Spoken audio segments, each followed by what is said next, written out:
കുറെ കാലത്തിന് ശേഷം ദാ ഇന്നാ എനിക്ക് ആ പഴയ ശക്തിയും സന്തോഷവും ഒക്കെ തിരിച്ചു കിട്ടിയത്. മുമ്പ് എത്ര വലിയ പ്രശ്നവും നിസ്സാരമായിട്ടേ തോന്നിയിട്ടുള്ളൂ. കാരണം അത് പരിഹരിക്കാനും ധൈര്യം തരാനും പിടിച്ചിർത്താനും ഒക്കെ നീ ഉണ്ടായിരുന്നു. ആ ധൈര്യം കുറച്ച് നാളായിട്ട് നഷ്ടപ്പെട്ടു പോയി. നിന്നെ കാണുമ്പോൾ ഞാൻ ആ പഴയ നന്ദനാവുക. എന്റെ കാര്യം അങ്ങനെയായിരുന്നടാ. ഈ എല്ലാം കിട്ടുന്ന നാട്ടിൽ എനിക്ക് കിട്ടാത്ത ഒരേ ഒരു കാര്യം നിന്റെ സൗഹൃദം മാത്രമായിരുന്നു. അതൊക്കെ പോട്ടെ, നീ വിശേഷങ്ങൾ പറ. എടാ, വിശേഷങ്ങൾ പറയുന്നതിന് മുമ്പേ ഞാൻ ഒരു കാര്യം ചോദിച്ചോട്ടെ? എന്താടാ? നിനക്ക് വിഷമം തോന്നരുത്.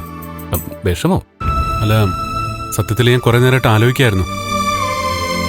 നിന്നോട് ചോദിക്കണമെങ്കിൽ തന്നെ എങ്ങനെ ചോദിക്കണമെന്നൊക്കെ. നമുക്കിടയിൽ എന്തിനാടാ ഫോർമാലിറ്റി? നീ കാര്യം പറ. എടാ, എനിക്കവിടെ ഒരു ജോലി വാങ്ങി തരുമോ? ജോലിയില്ലാതെ ആകെ മരവിച്ച അവസ്ഥയല്ല ഞാനിപ്പോ. അരുന്ധതി എന്ന് പറയുന്ന ഒരു സ്ത്രീയുടെ കമ്പനിയിലായിരുന്നല്ലോ എനിക്ക് ജോലി. അവിടെ നടന്ന സംഭവമൊക്കെ ഞാൻ നിന്നെ അറിയിച്ചിട്ടുണ്ടല്ലോ.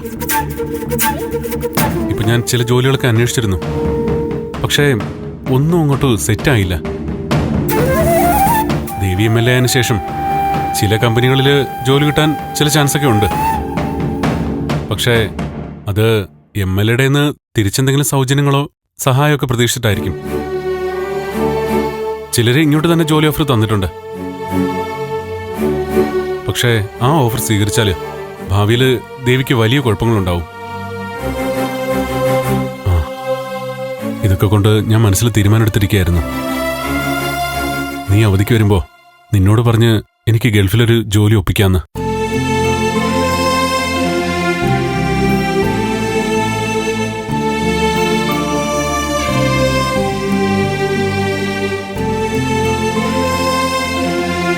എന്താടാ നീ ഒന്നും പറയാത്തെ? എടാ, നിനക്ക് ബുദ്ധിമുട്ടാണെങ്കിൽ വേണ്ട, സോറി. എന്താ? നിന്നെ കണ്ടപ്പോഴുള്ള സന്തോഷത്തില് എനിക്ക് അല്പം ആവേശം കൂടിപ്പോയി. എടാ, അവിടെ ഒരു ജോലി കിട്ടാനുള്ള വിഷമമൊക്കെ എനിക്കറിയാം. സോറി, ഞാൻ ചോദിച്ചിട്ടില്ല. നീ അത് മറന്നുകളാ. എടാ, നീ എനിക്ക് വേണ്ടി റിസ്ക് ഒന്നും എടുക്കണ്ട.